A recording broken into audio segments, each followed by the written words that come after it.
Growing up in a super small town in rural Arkansas meant that if you were different at all, people noticed. And I was different.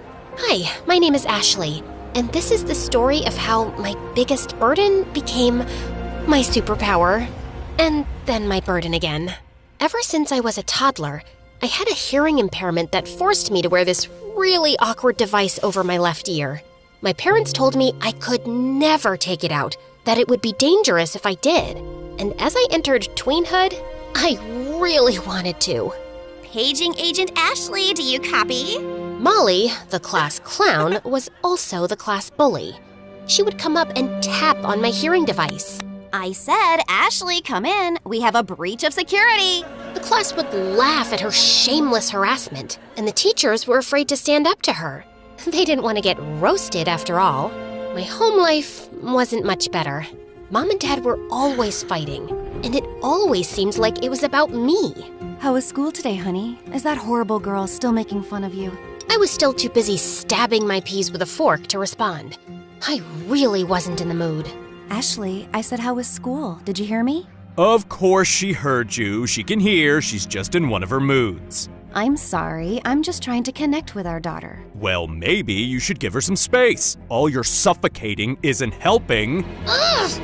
I wish I couldn't hear you both!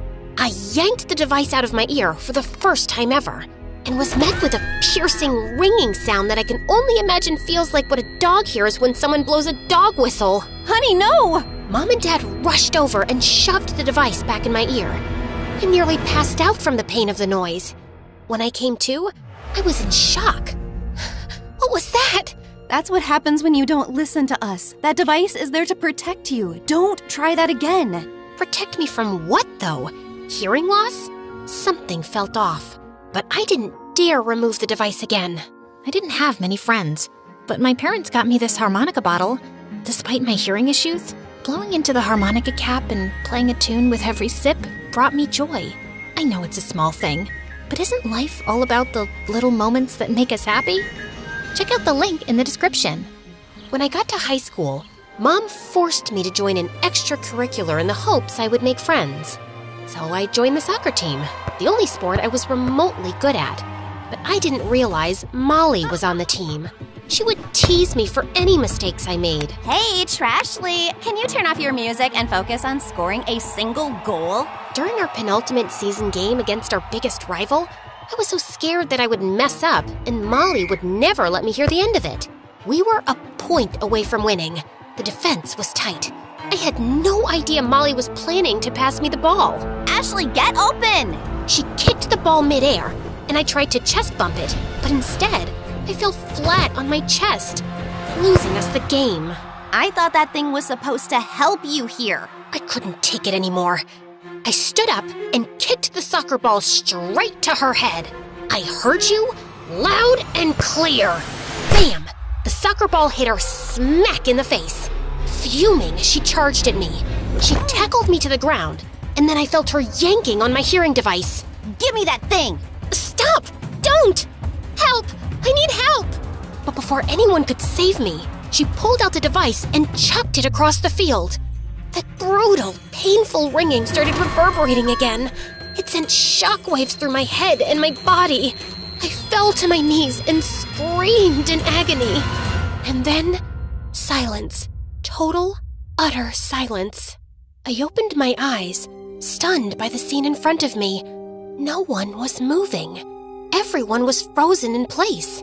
The ref had his hand around Molly's wrist, trying to restrain her.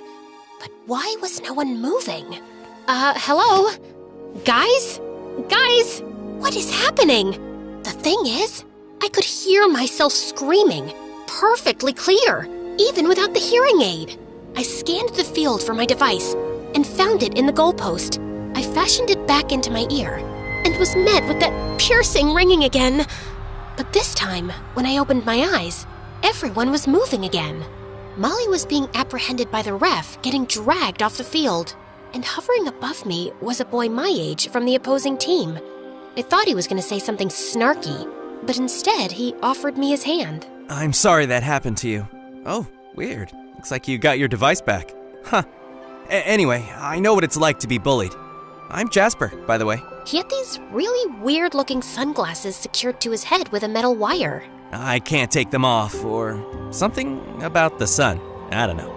Just stay strong and don't let it get to you. What they see as your biggest weakness could be your biggest strength. My biggest strength? Okay, there was totally something my parents weren't telling me. I mean, I don't want to jump to conclusions, but something connected to the device seemed to stop time. When I got home, I thought about telling my parents what I had experienced, but I had no idea how they'd react, and I wanted to be sure first. So, I did a little experiment at dinner. Your coach called. Apparently you got into a little tussle with that girl Molly.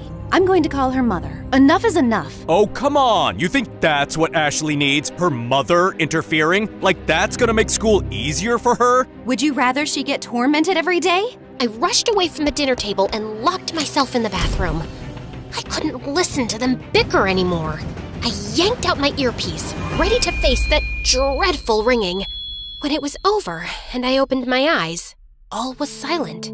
The shrill sound of my parents screaming was gone. I was nervous to go back to the kitchen, a million thoughts running through my head. But when I arrived at the dinner table, my parents were right where I left them. My mom's fork waving at Dad, spaghetti sauce all over Dad's face. Then I realized I couldn't hear the traffic outside, or the baby next door crying, or the wind. I stepped outside to find that I had frozen the entire neighborhood. What if I had caused a catastrophe?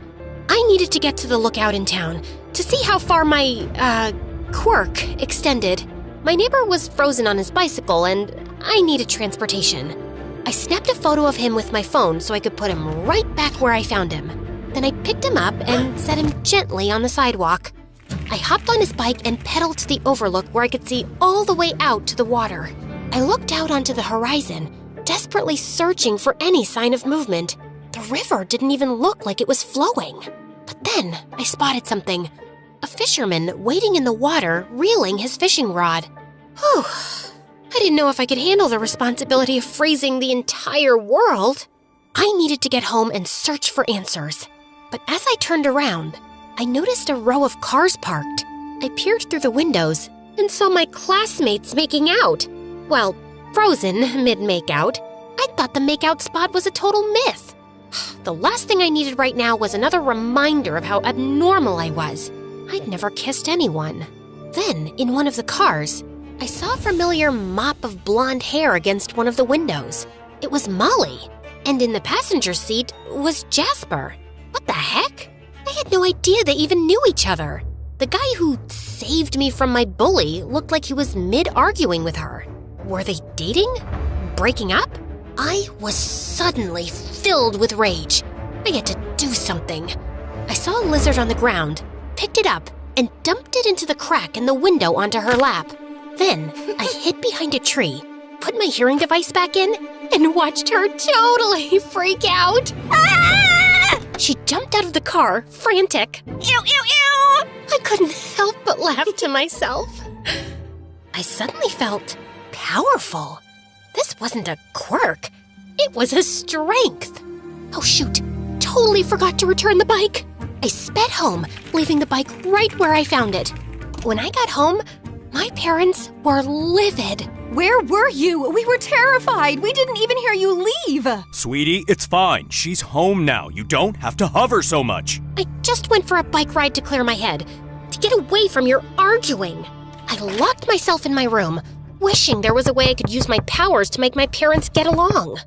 I thought maybe I could, by becoming the social, well-adjusted daughter they'd always wanted.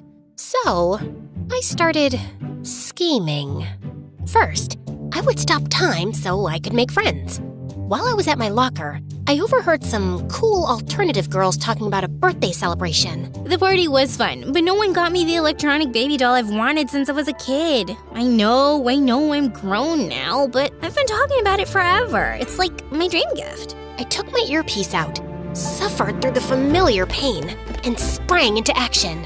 I dashed out of school, biked to the nearest toy store, and hunted down the electronic baby doll. Taking a deep breath, I put my earpiece back in, walked up to the group, and smiled. Hey, Bryn! I I know yesterday was your birthday, and I saw the general invite. I couldn't make it, but here's a little something for you.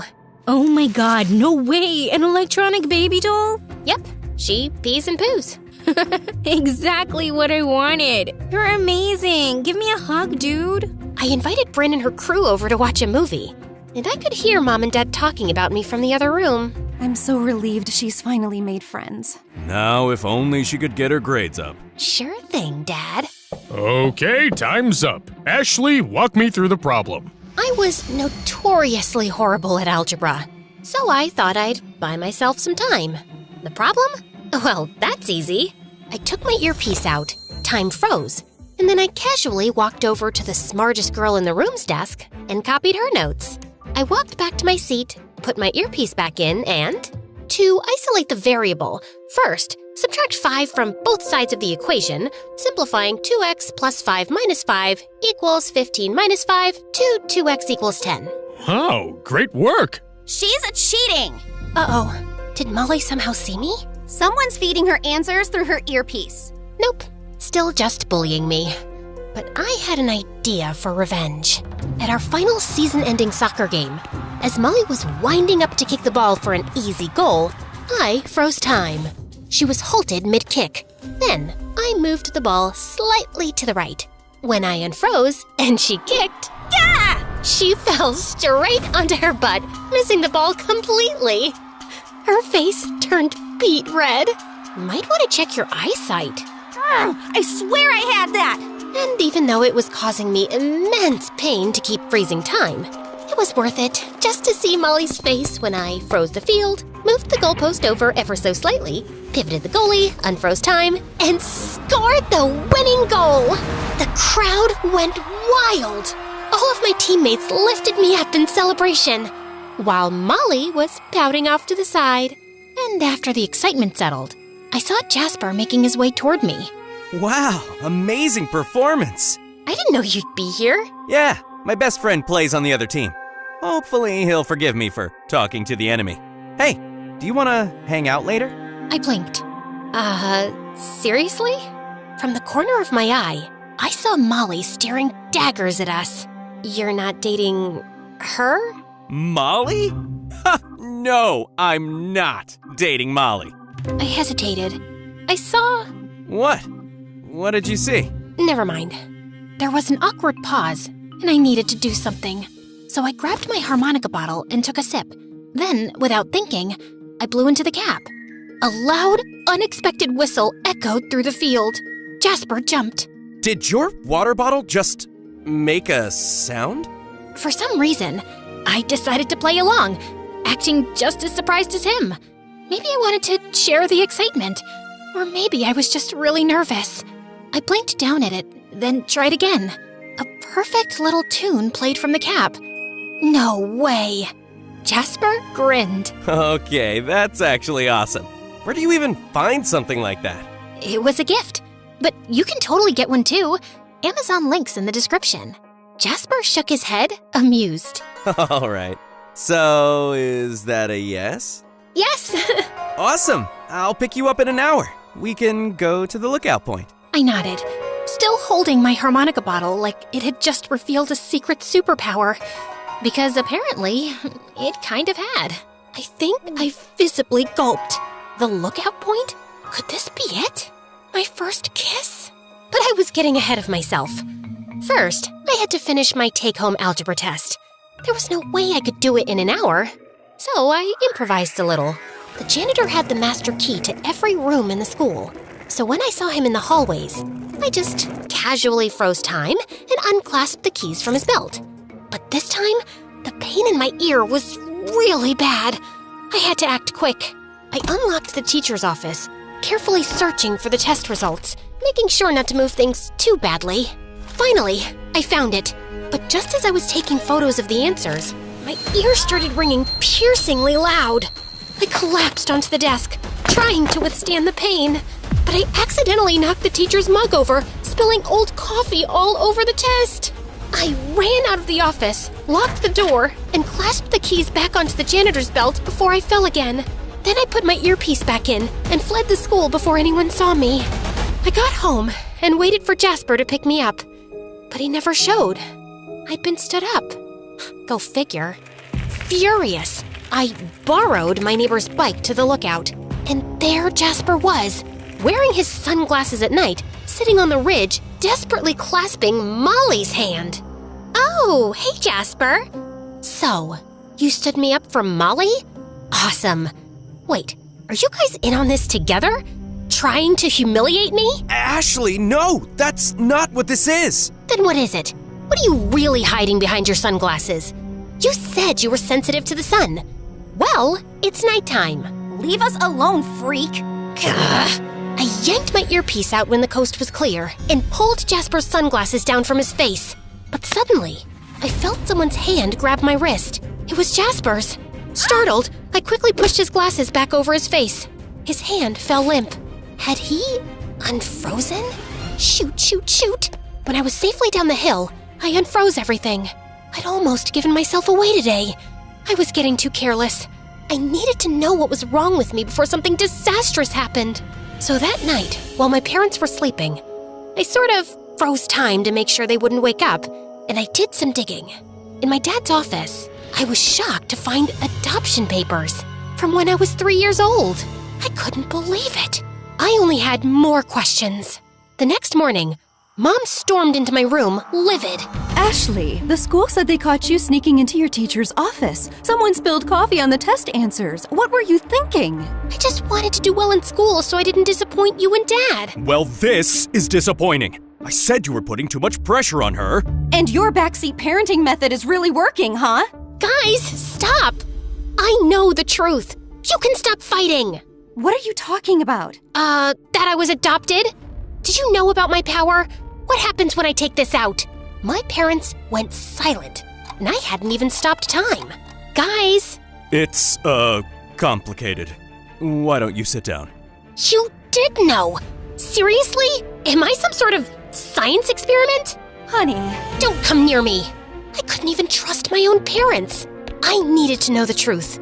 And it seemed only Jasper might have the answers.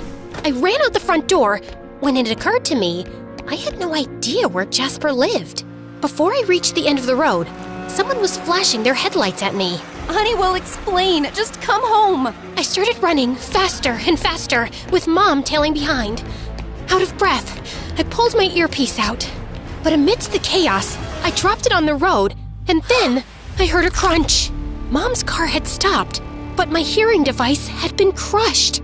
Underneath the front wheel of her car, it was completely destroyed. I desperately tried putting it back into my ear. Come on. But it wasn't working. Time wouldn't start up again. I had to find Jasper, fast. He wasn't at the lookout, so I went to Molly's house. She was sitting on her porch, crying. I pulled her phone out of her pocket and set it in front of her face to unlock it. There was about 20 missed calls from Jasper. I found his address in her contacts, grabbed my bike, and rushed over there. When I arrived at his house, I was stunned. It was basically a shed. I squeezed through the window to find Jasper alone on his couch, frozen in place as he was holding a photo of himself as a child, surrounded by a huge family. I ran to him and removed his glasses, and he unfroze. Huh? Ashley, is that you? What are you doing here? What's going on? I ran outside to see if anything was moving, but time was still frozen. Can you freeze time too? Huh? I grabbed his hand and took him outside to show him. Dead silence. Birds frozen in the sky. But Jasper didn't seem surprised. Oh, wow. I had a feeling you had it too. I haven't met anyone with... What? What's happening? Why did you stand me up for Molly? Does she know? Ashley, I am so sorry. I didn't stand you up. I was scared. Molly is just a former friend who's been making me do stuff for her since she found out about my secret. But it's little stuff, harmless, like making her prom queen and voted most lovable in the middle school yearbook. Basically, buying her popularity. What was happening the night I saw you on the bench? I was pleading with her not to spill my secret. I said I didn't want to help her cheat or hack into her ex's phone and sabotage him. You were born October 4th, right? Yeah? Me too. and a handful of others. Anyone in that nursery that day was exposed to some weird chemical that gave us this power to freeze time. These glasses prevent that. Your hearing aid. When my parents found out, they used me. They threatened to expose me, take me to the government or whatever if I didn't do what they asked. I helped them steal and cheat people and get rich. I don't want to hurt anyone, but it seems everyone keeps hurting me. I get that. My parents never even told me I was adopted, and I had to find out about my power on my own. They told me I had hearing issues. It sounds like they were just trying to protect you. I ran away when I was 14, and I have been on my own ever since. It's been excruciating being alone, but now I found you. Jasper was right. My parents were probably just trying to protect me from the world. It's what they must have been fighting about all this time. I need to save my parents. How do we reverse this? Now that we know the truth about each other, we don't have to. We can get out of this town now. Wherever we are, we'll have the power. And once we are far enough, the town and your parents will unfreeze and go back to normal. It didn't sound half bad, but I couldn't just run from my problems forever. No, I'm sick of manipulating things. Making you like me because I cheated at soccer, making friends because they think I have cool interests, taking shortcuts. It's all a lie. I don't like you because you won at soccer. I like you because you have a pure, genuine heart. I felt I could trust you the moment I met you. If that's true, then help me, please. We have to start time again without running away. And these powers, they need to end. I saw him turn away from me. He looked conflicted. There is a way. My parents made me freeze time and steal a master device from the lab where your hearing device and my glasses were made. They just wanted as much control over my power as they could have. I took it with me when I ran away from home. Activating the master device will restart time, but it will overpower our devices, making them useless, which means I'll lose my powers. Then I'd just be normal. Jasper, there's nothing normal about you. If our powers were in the wrong hands, imagine. But we got them, and it led us to each other. Isn't that enough? Jasper didn't seem so sure, so I did it. I faced my fears, leaned in, and kissed him. And it was super awkward. We both chuckled. See, doesn't it feel nice to be generic? We're just like every other awkward teenager. He kissed me back, and this time, it felt anything but normal. It was magical. Not so normal, huh? Okay, Ashley. Just promise me we can face this world together.